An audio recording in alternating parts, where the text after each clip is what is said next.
সকাল প্রিয় শিক্ষার্থীরা।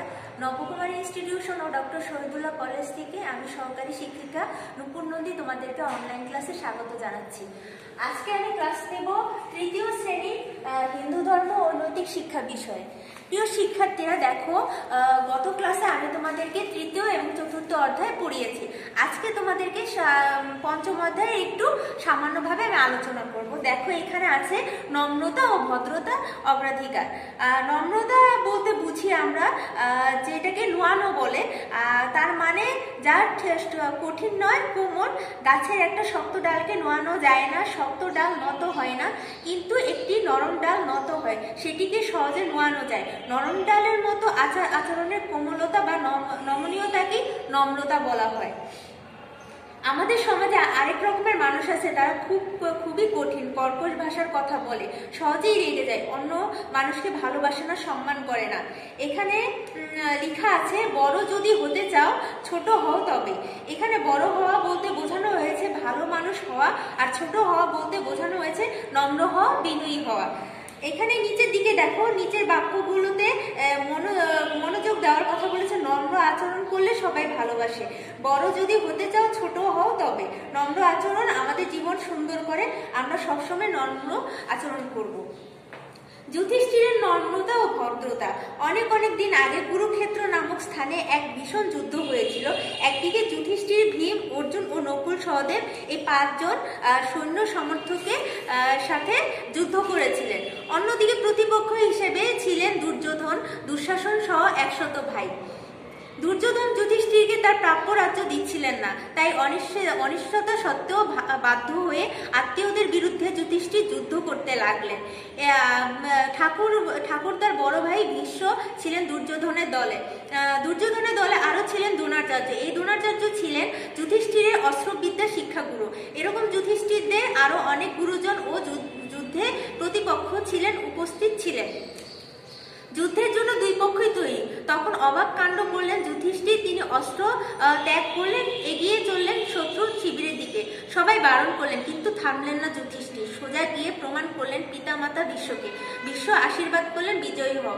তারপর যুধিষ্ঠির বিপক্ষ দলে গুরুজনদের শ্রদ্ধা দেখিয়েছিলেন, ভদ্রতা দেখিয়েছিলেন। যুদ্ধক্ষেত্রে ভদ্রতা ভোলেননি তিনি। এর মাধ্যমেই নম্রতা ও ভদ্রতা প্রকাশ পায়।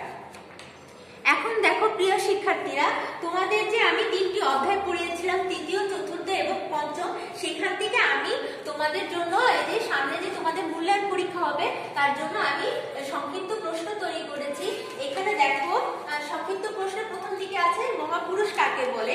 যারা সকলের সুখ শান্তির জন্য কাজ করেন বা জগতের মঙ্গলের জন্য কাজ করেন, এদেরকেই মহাপুরুষ বলা হয়। যেমন শ্রী চৈতন্য, লোকনাথ ব্রহ্মচারী, শ্রী রামকৃষ্ণ, স্বামী বিবেকানন্দ। দেখো, 6 নম্বর প্রশ্ন আছে, শ্রী রামকৃষ্ণ কার পূজা করতেন? শ্রী রামকৃষ্ণ মা কালীর পূজা করতেন, তার সাধনা করতেন। দেখো, 9 নম্বর প্রশ্নে আছে, মা আনন্দময়ীর আদি মন্দির কোথায় অবস্থিত? ঢাকা সিদ্ধেশ্বরী কালীবাড়ির পাশে মা আনন্দময়ীর মন্দির আছে, আর এটি মা আনন্দময়ীর আদি মন্দির। নিচের প্রশ্নটি দেখো, স্বামী বিবেকানন্দ কত খ্রিস্টাব্দে জন্মগ্রহণ করেন? এটির উত্তর হলো, স্বামী বিবেকানন্দ 1863 খ্রিস্টাব্দে 12ই জানুয়ারি কলকাতায় জন্মগ্রহণ করেন। দেখো, 9 নম্বর প্রশ্নে আছে, ধর্মগ্রন্থ কাকে বলে? উত্তর দেখো, যে ধর্মগ্রন্থে ঈশ্বরকে জানতে সাহায্য করে বা ঈশ্বরকে ভক্তি করতে শেখায় এবং ধর্মের কথা জানা যায়, তাকে ধর্মগ্রন্থ বলা হয়। এবার দেখো, 4 নম্বর প্রশ্নে কি আছে, কইকেয়ী দশরথের কাছে কি কি বর চেয়েছিলেন? উত্তরে আছে, দেখো, কইকেয়ী দশরথের কাছে 2টি বর চাইলেন। প্রমাণ, প্রথম বরে ছিল ভরত রাজা হবে, আর দ্বিতীয় বরে ছিল রাম 14 বছর বনবাসে জীবনযাপন করবে। এবার দেখো, 6 নম্বর প্রশ্নে আছে, সহমর্মিতা কথাটার অর্থ কি? উত্তর দেখো, এখানে আছে হিন্দু ধর্মে, এই যে দেখো 6 নম্বর আছে, সহমর্মিতা কথাটির অর্থ কি? হিন্দু ধর্মে বলা হয়েছে, সকল জীবের মধ্যে আত্মারূপে ঈশ্বর অবস্থান করেন। ঈশ্বরের সৃষ্টিকে ভালোবাসা মানে ঈশ্বরকে ভালোবাসা। সুতরাং হিন্দু ধর্ম অনুসারে আমরা সহমর্মিতাকে প্রকাশ করে ধর্মের অঙ্গ বলে এবং একটি নৈতিক গুণ বলে জানবো। সবসময় নিজের আচরণে সহমর্মিতা প্রকাশ করব। এবার দেখো, বর্গীয় প্রশ্নে কি আছে, অর্জুন কোথায় এবং কার সঙ্গে বেড়াতে বেড়াচ্ছিলেন। দেখো অর্জুন খান্ডব নামক এক বনের পাশে ভগবান শ্রীকৃষ্ণের সাথে বেড়াচ্ছিলেন। এদিকে দেখো শিক্ষার্থীরা আছে 6 নম্বর প্রশ্নে আছে 4টি ধর্মের নাম লিখো। এখানে 4টি ধর্মের নাম বলা হয়েছে হিন্দু, মুসলমান, বৌদ্ধ, খ্রিস্টান। এটি হলো এটার উত্তর। ইও নম্বর প্রশ্নে দেখো কমলের প্রতি মমতার আচরণের মধ্য দিয়ে কি প্রকাশ পেয়েছে। এখানে দেখো কমলের প্রতি মমতা আচরণের মাধ্যমে সহমর্মিতার প্রকাশ পেয়েছে। তোমরা যদি চাও তাহলে আরেকটু বিস্তারিত তুমি লিখতে পারো ছোট্ট করে 1-2 লাইন। আবার এখানে দেখো প্রশ্ন আছে 6 নম্বর প্রশ্নে নম্রতা বলতে কি বোঝো। এখানে আছে নম্র কথাটির অর্থ হলো যা নোয়ানো যায়। নরম ডালের মতো আচার আচরণের কোমলতা বা নমনীয়তাকে নম্রতা বলা হয়। আবার দেখো এখানে 6 নম্বর আছে যুধিষ্ঠির কার প্রতি ভদ্রতা দেখিয়েছিলেন। এইটার উত্তর দেখো যুধিষ্ঠির বিপক্ষ দলের গুরুজনদের প্রতি শ্রদ্ধা ও ভদ্রতা দেখিয়েছিলেন। 10 নম্বর প্রশ্নে দেখো তৃণের মতো নিচু হও কথাটি কে বলেছেন। এখানে দেখো উত্তরে আছে শ্রী চৈতন্য দেব বলেছেন তৃণের মতো নিচু হও, গাছের মতো সহনশীল হও। এবার দেখো 10 নম্বর প্রশ্নে আছে স্বামী বিবেকানন্দ আমেরিকায় কোন শহরে ধর্ম সম্মেলন বক্তৃতা দিয়েছিলেন। দেখো আমেরিকায় শিকাগো শহরে স্বামী বিবেকানন্দ ধর্ম সম্মেলন সম্পর্কে বক্তৃতা দিয়েছিলেন। এবার দেখো মহীয়সী নারী কাকে বলে। আগের প্রশ্নটির মতোই মোটামুটি উত্তর যারা সকলের সুখ শান্তির জন্য কাজ করেন বা জগতের মঙ্গলের জন্য কাজ করেন এদেরকেই মহীয়সী নারী বলা হয়। যেমন মাতা, এখানে যেমন আছে আমরা বিভিন্ন মাতা সম্পর্কে বা বইয়ে যেগুলো লেখা আছে সেগুলো সম্পর্কে আমরা দেখতে পারি, পড়তে পারি। এবার দেখো প্রিয় শিক্ষার্থীরা সঠিক শব্দ দিয়ে শূন্যস্থান পূরণ করো। উপরে আছে দেখো শ্রী রামকৃষ্ণ থাকতেন ভেষ কালী বাড়িতে। এখন এই শূন্যস্থানে আমরা কি বসাবো। শ্রী রামকৃষ্ণ থাকতেন কলকাতার, দেখো কলকাতার দক্ষিণেশ্বর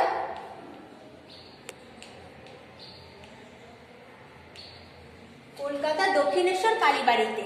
নিচে দেখো মহাপুরুষগণ জগতের জন্য কাজ করেন। এখানে ড্যাশ অংশে কি থাকবে, মঙ্গলের জন্য। দেখো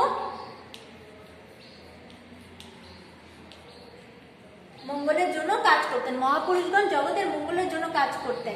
নিচে দেখো মা আনন্দময়ী ড্যাশ নারী ছিলেন। মা আনন্দময়ী একজন মহীয়সী নারী ছিলেন। নিচে দেখো হিন্দুদের প্রধান ধর্মগ্রন্থ ড্যাশ, হিন্দুদের প্রধান ধর্মগ্রন্থ বেদ। এবার 15 নম্বর শূন্যস্থানে দেখো অযোধ্যার রাজা ছিলেন ড্যাশ, অযোধ্যার রাজা ছিলেন দশরথ।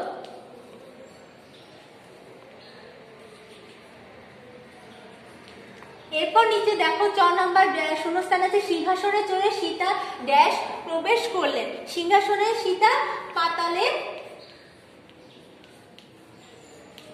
প্রবেশ করলেন। নিচে দেখো 6 নম্বর শূন্যস্থানে আছে সকল ধর্মই 6 নম্বর প্রশ্নে দেখো সকল ধর্মই সহমর্মিতার কথা বলে। এই যে দেখো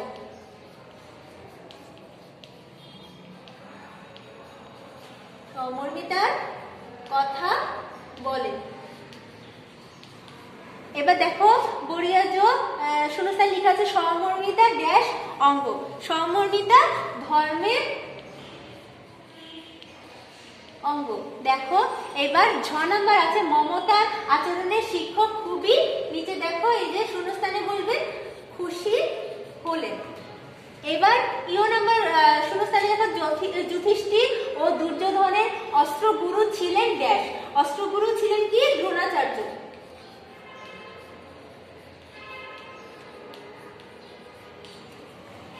এবার দেখো ট নম্বরে আছে অন্যকে অগ্রাধিকার দেওয়া একটি নৈতিক গুণ। এই যে দেখো ড্যাশে আমি বসালাম নৈতিক গুণ।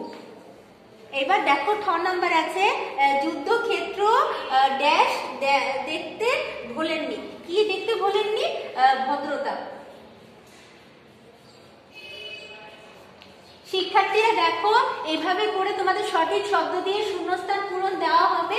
তোমরা এই শূন্যস্থানে এই সঠিক উত্তরগুলো বসাবে। আমি তোমাদের সুবিধার জন্য এই সঠিক উত্তরগুলো তোমাদেরকে লিখে আমি বুঝিয়ে দিলাম।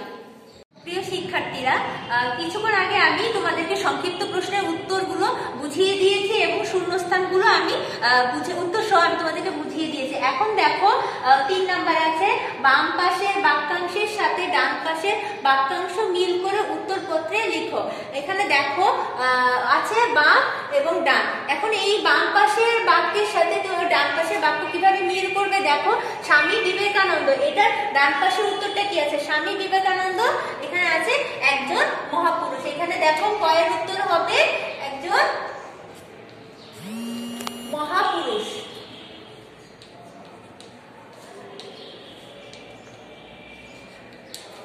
এবার দেখো খ নাম্বার আছে, মা আনন্দময়ী স্বামীর নাম কি দেওয়া আছে? এখানে উত্তর কি হবে? ডান পাশ থেকে কিভাবে বের করবে? মা আনন্দময়ী স্বামীর নাম হচ্ছে রমণী মোহন চক্রবর্তী।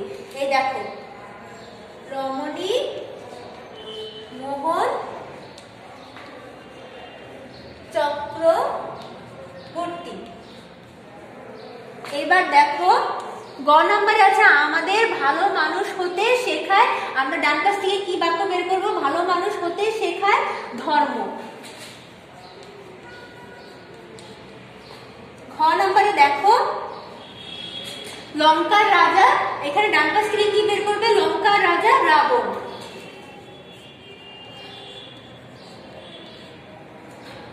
নাম্বারে দেখো কি আছে?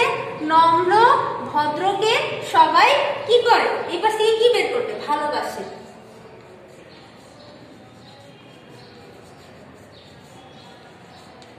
প্রিয় শিক্ষার্থীরা দেখো, এখানে তোমাদের আমি ডান বামের উত্তরগুলো বুঝিয়ে দিলাম। শিক্ষার্থীরা দেখো, তোমাদের এই ডান বাম করানোর পরে তোমাদের যে নিচের প্রশ্নগুলো উত্তর দাও, তোমাদের যে বড় প্রশ্ন আছে সেখানে তোমাদের বড় প্রশ্ন থাকবে 48 নাম্বারে। এই দেখো 6টি প্রশ্ন থাকবে। এখন তোমাদের প্রথম বড় প্রশ্ন হলো ক নাম্বারে আছে, স্বামী বিবেকানন্দের বাল্য জীবন বর্ণনা করো। সেখানে তুমি যদি উত্তর পেতে যাও, স্বামী বিবেকানন্দের বাল্য জীবনের উত্তর আছে 11 পৃষ্ঠা এবং 12 পৃষ্ঠার প্রথম প্যারাটা। ওই প্রথম প্যারা থেকে তুমি সেটা নিয়ে তোমার উত্তরটি গুছিয়ে নিতে পারো। এবং দ্বিতীয় প্রশ্নে আমি রেখেছি মা আনন্দময়ী দুটি উপদেশ লিখো। এখানে মা আনন্দময়ী দুটি উপদেশ 16 পৃষ্ঠায় প্রথম প্যারাতে। প্রথমটিরা দেখো, মা আনন্দময়ী দুটি উপদেশ লেখো। এখানে দুটি উপদেশ পাবা বিস্তারিত 16 পৃষ্ঠাতে প্রথম প্যারাতে। এটার উত্তর তোমরা পেয়ে যাবে। এবং গ নাম্বার প্রশ্নে রেখেছি ধর্মগ্রন্থের প্রয়োজনীয়তা কি। ধর্মগ্রন্থের প্রয়োজনীয়তা সম্পর্কে 18 পৃষ্ঠায় যে প্রথম প্যারাটা চয়ন করবে সেখান থেকে তুমি ধর্মগ্রন্থের প্রয়োজনীয়তা সম্পর্কে বিস্তারিত পেয়ে যাবে।